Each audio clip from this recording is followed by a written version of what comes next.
Sebastian Barry, you're so welcome to Cavan, and I'm glad we have claimed fame to you now. Well, we can claim you now. I've been thinking about Cavan and all the little bits of family stuff connected to Cavan for 35 years when I work. So it's to come up and see some of the... I mean, I went out to Omer today, if anyone knows it, near this town.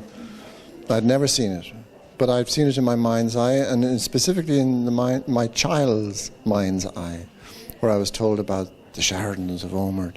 And it was entrancing to go out and see it, although it was sad to see the house so derelict.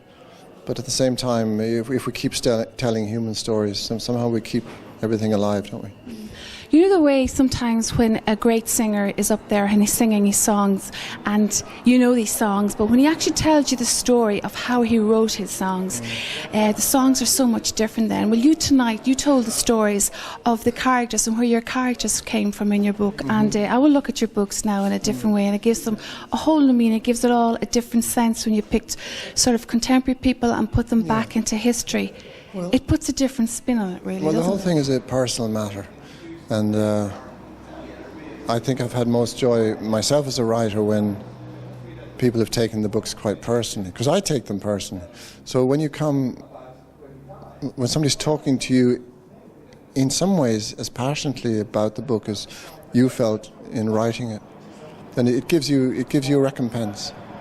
You know, but there is no such thing. I mean, if you consider Seamus Heaney such a magical person, writing about his mother, I mean, we know he's not writing about any mother. He's writing about his one single solo soul of a mother. And I mean, it's the same for all writers. We're not generalizing. We're particularizing. And that's the important thing. Also, as well, your book in the secret scripture, that was beautiful. I myself work in a hospital, and I could tell, I could see where, kind of thing, where that was coming from. And how did you get into the mind of the psychiatrist and the way he'd be thinking and things like that? Well, as long as the good libel lawyers of Cavan aren't around when you're showing this. Well, I did have the privilege of a great friendship, with somebody in the following generation, Ivor Brown, who was Chief Psychiatrist of Ireland, which I think is a glorious title. And one night, when we were at dinner with him, many years ago, his asylum was on fire, and he had to rush away, and I went with him. And he brought me through the rooms and the wards of one of these very old, early Victorian asylums, late Georgian, in Dublin. And there was a revelation in that. We came into a room full of women, and I could see the lights of the city below, and I felt that some of those women had been there for a long, long time, and the city had forgotten them.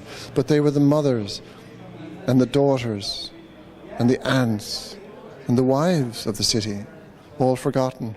And I just felt in that moment 30 years ago that somehow or other it was my job to try and see who those people were, so that the city would remember them. Yeah, beautiful story, and indeed, I remember at the time I read it about as well, everybody was talking about it. It's a great book, you must read it, and they did. When you say that's when how you get books back work. to us, when you get personal back matters. Get back to your stories. Also, as well, your characters, you like to hold on to them as well, don't you? Well, they're holding me up, so I better be holding on to them. Yeah, sorry. When you were speaking there, you said, it's you, not me. "Yeah, no, it's okay." You were saying there that you didn't have any particular religion, but I have to say that you're a very spiritual person, and that comes through. You can't deny that. That really comes through. No, I think as a creature we are sometimes dangerously spiritual, sometimes wretchedly spiritual, but inescapably, and sometimes very richly spiritual. I mean, that's the odd... there's a line in one of my plays, where we are an upright ape, standing on our back legs trying to reach the higher apples, and you can't expect too much of such a creature. So the reason religio, as you know, means to choose what you want to believe in, but I think everything is worth looking at tasting and misunderstanding in general. I had a great conversation with Michael Harding, one of Cavan's great writers, and we had the same thing. What was the question of life? And he was saying, well, the power of now, but also finding your spirituality. Yeah.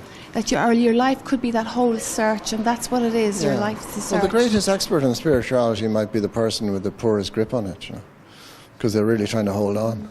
So maybe that's the person you should ask, not the really, integral, wholesome person. I mean, Michael is a great man. He's also sort of desperado and kind of a Jesse James of writing as well. So he's the man to go to for that answer. Okay, so when we were listening tonight, and some people said that they were listening to the stories of people who were in the wars and things like that, and that the people didn't speak of these wars, that there was a great silence. And I was thinking, oh my goodness, maybe there's a book there that if some of these people spoke, but you say no, it's silence wrapped around silence. Well, there were recordings made. A lot of British soldiers and colonial soldiers did submit to recordings when they were older. But I think what people mean is that in their own family setting, it wasn't much discussed. I mean, even in the Second World War, my grandfather would come home from awful events he had witnessed, but people weren't that interested in Ireland. In fact, there was a sense in Ireland sometimes that maybe there wasn't a war, because of neutrality and propaganda and all the rest of it. And there is something very hidden about the world of the soldier. But you must respect that silence. The not talking about it is very important. And then finding the time. I started to write my book when I think I heard that maybe the last of the soldiers was gone. And I thought, now is the time when a fool can talk about it, because the wise men are gone. And also as well, the way you said 100 years on, now we are able to speak about it. And I was thinking about the correlation there between religion, when we couldn't speak, we had this ferocious fear of the priest, and the priest had the power, and things were wrong and we knew we couldn't say, but now we can talk about it. Do you see a parallel there? The real silence around priests, I think, was in the penal times, when you couldn't even say if you were a priest or not. I mean, all those things, those different sorts of silences, the good silences, the pernicious silences, they're all intertwined, and it's all a dance. I mean, it was a relief in this book to write about Father Buckley, who's a rather heroic priest who goes out after battles, because Catholic priests were allowed to do that, but Anglicans weren't allowed. But he would go out and minister to anyone who was in trouble on the battlefield. Just 10-20 years later, when I'm writing The Secret Scripture, the young priest in that has been told now suddenly in the new country that he's an important person and he's a powerful person, and we must turn the country into a proper Catholic country, with disastrous results. So politics have an incredible effect upon the nature of priesthood in itself. And a part of our disaster in our time has been, the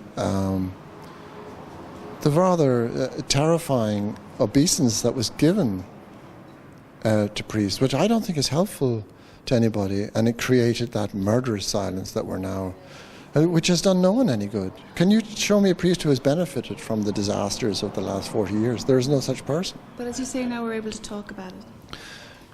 We are now, we're now free. Yeah, that is real. That's Irish freedom. That was worth fighting for. Okay, Sebastian Barry, what is your next now? Have you got another novel in the... I'm retiring instantly. I'm going to live in Cavan, quiet life, over a shop, and eat chips. Okay, we know the exact shop. We have the exact place. No, it'll be a secret, and I won't say anything about it. Okay, Sebastian Barry, we'd like to thank you very much. It was a pleasure talking to you. My great pleasure. Really excited meeting you, and we want you to enjoy the rest of your evening in Cavan. And my love to all my thousands of cousins in Cavan.